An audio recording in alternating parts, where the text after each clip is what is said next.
all my friends' documentation, my passport, my visa, everything gone. I was paperless, homeless, broken. Like,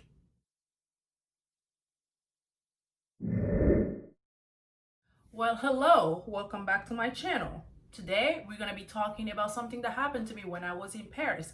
But before we start, please don't forget to subscribe. If you don't want to subscribe to, that's okay. You don't have to subscribe, but you have to watch the video all the way till the end, and you have to make sure you like. If you don't want to like the video either, that's okay. You can go ahead and unlike. No. Do not unlike it. Just like it, okay? All right. Thank you. Now we can start. Here's the thing. Before we start, let me tell you a little bit about African people.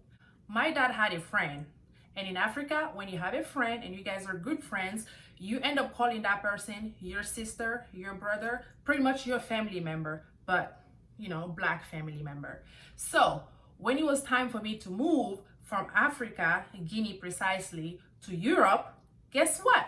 My dad wanted me to go live with my grandpa, my mom's dad. But a week before leaving Africa to go to Paris, my mom's dad wife called and said, you know what, we don't want extra people, we don't have a lot of money right now, this and that, blah blah blah blah blah. Long story short, I end up going to one of my mom's cousin friend's house in Paris. I know this is complicated, but please follow me. Follow me. Don't just follow me. A week later, yay, Amy's in Paris. Oh yeah, this is gonna be great. I don't live with my family anymore. I'm doing whatever I'm gonna do. I'm gonna go to school. I'm gonna be a great lawyer. I'm gonna do all these amazing things. But life was like, wait, Amy. You're missing something. You are missing something. And I was like, God, why? Like, why are you saying this right now? I am missing nothing. I'm in Paris. What are you talking about? Mr. God said, well, 2 weeks later, you're going to get kicked out. Wait, what? Kick out? To go where? Why would they kick me out? I'm great. Like, I will cook, I will clean, I will do whatever I need to do, and I will go to school. I'm a good girl. I'm going to be a good girl forever. Like, what are you talking about? Yep, 2 weeks later, my mom's cousin, friend, wife kicked me out. Why? Because she said her husband was giving me so much attention and her husband was doing things differently since I got there. Like, women, what are you talking about? I just got here 2 weeks ago. Like, I don't know nothing, anything at all. And do you know that my mom's cousin told me that I can come to this person and this person can help me out for now until I find my own place? But no, you're gonna kick me out. Okay, well, guess what? 2 weeks after leaving my country, Africa, I got kicked out. What a great start, huh? But things are not getting better. They're getting worse. I just didn't know. I did not know. This other one took me by storm. Anyways, so I called my dad, and my dad called his friend, and now he calls family member because they're good friends. Are you following me? Yeah? Okay, yeah, keep following me. So they came and got me from that apartment, and we went to Cher. Guess what? Beautiful apartment. I was super happy. I had my own bed. I had my own room. The lady was super nice. My dad's friends was adorable. He was so caring. Everything was perfect until 2 months later. Yeah. My life went to hell. I'm laughing right now, but I wasn't laughing back then. Like, no, I was not laughing at all. Anyways, so when I got there, she showed me my room. Yeah, like closet and everything. This is what you can eat. This is what you cannot eat. This is what you can touch. This is what you cannot touch.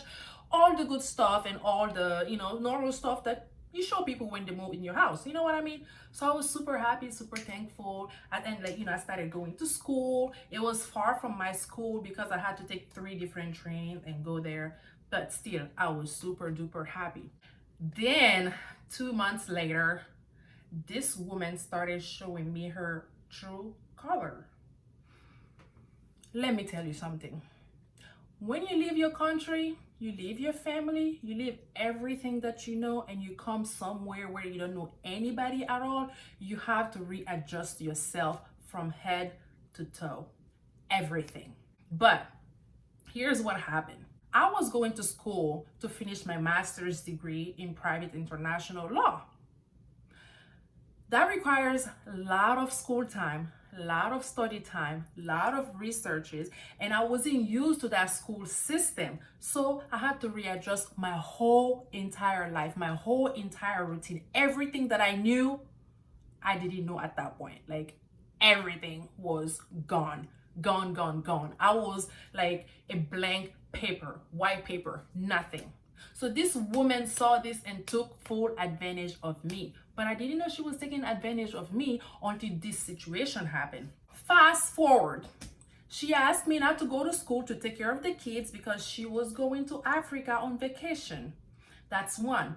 Two, I wasn't allowed to eat whatever she was cooking, even though I was paying my part to help, and take care of some stuff around the house. That's what I should do, right?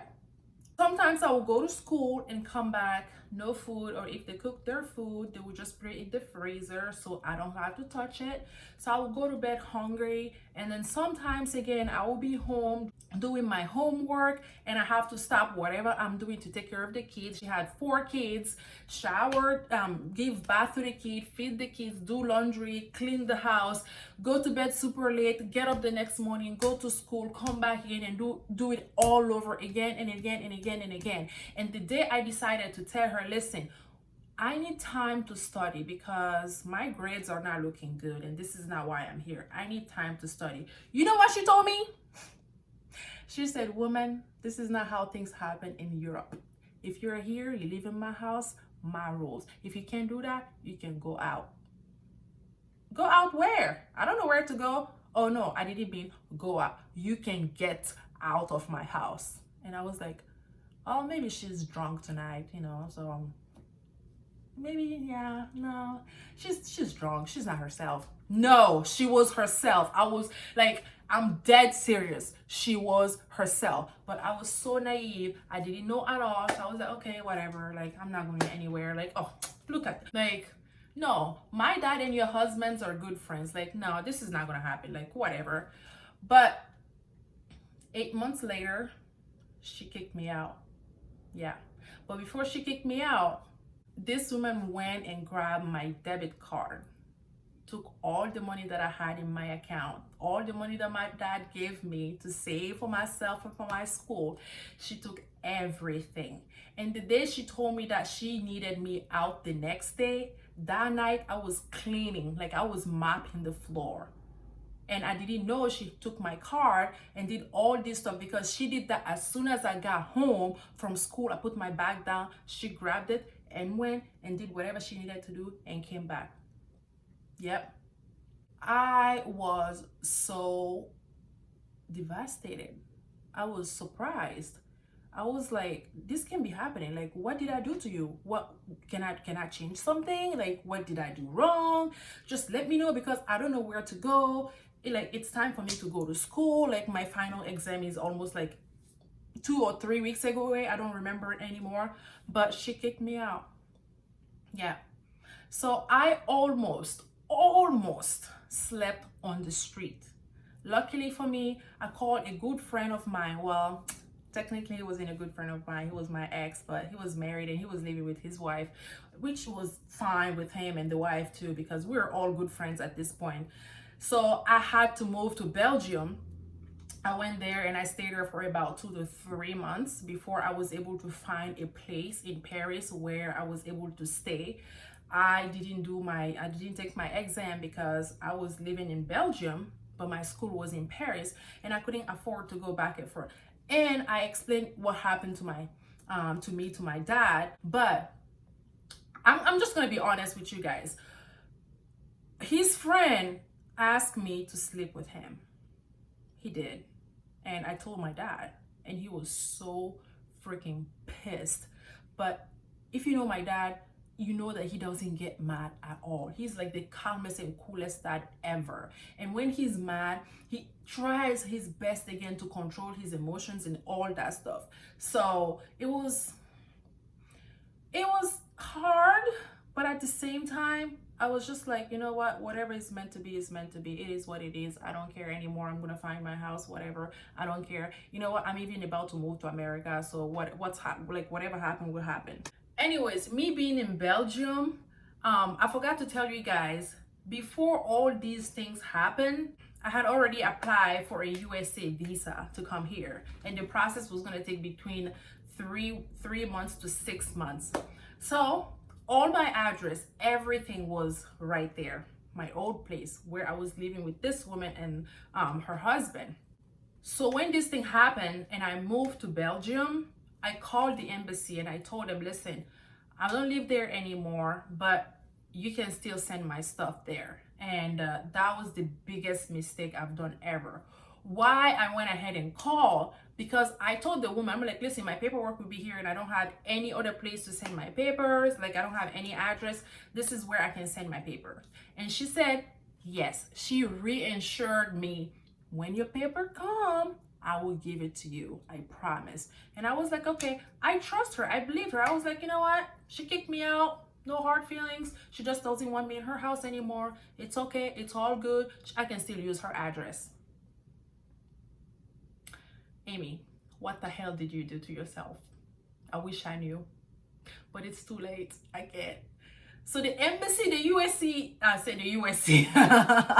USA embassy sent all my documents to her place, and I had my passport and my USA visa in the envelope. And this woman got it. One, she never told me. Two, she took the papers and burned them all. I'm telling you, she burned my paper. And three, she lied about it. How I found out, I called her husband and he said, well, she told me that she got the papers, but she's not going to give it to you. She already burned them. And I was like, what the hell are you talking about? I just talked to her like not too long ago and she said she was going to give me my papers. No. All my friends' documentation, my passport, my visa, everything gone. I was paperless, homeless, broken. Like, I was a total mess from head to toe again. And I was like, you know what? Okay. I'm just going back to my country. I can't do this anymore. I'm just going to go back to my country. God was like, listen, Amy, don't quit too fast. You can still go ahead and call the embassy and explain what happened to you.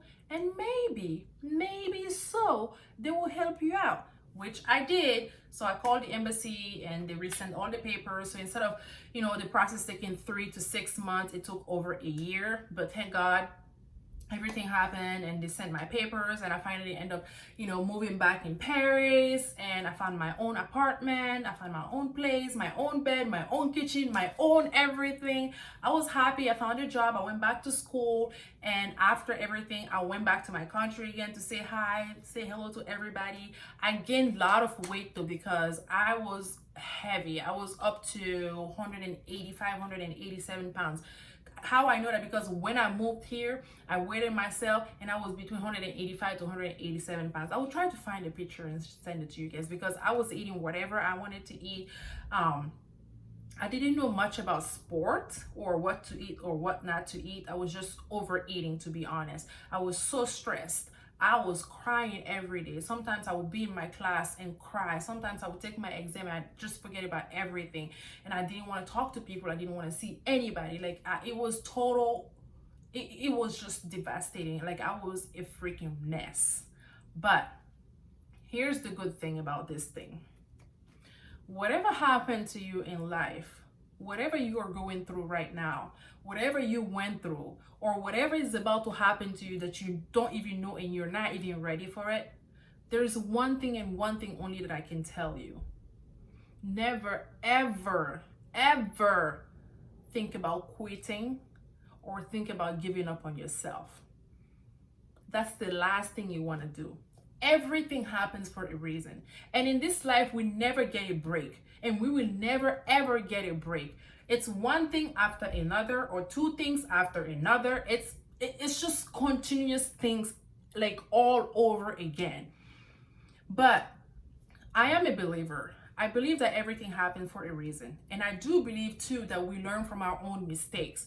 That's the only way we can grow. That's the only way we can better ourselves. And that's the only way we can learn to be us, learn to love us for who we are, and learn from our own experience. After all these things that happened to me, I just sometimes sit and I'm like, why am I such a happy person? Because of all these bad things that kept happening to me over and over and over and over again.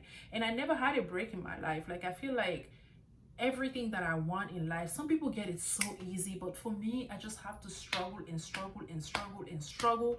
Like, everything was a struggle. Every single thing in my life had been a struggle.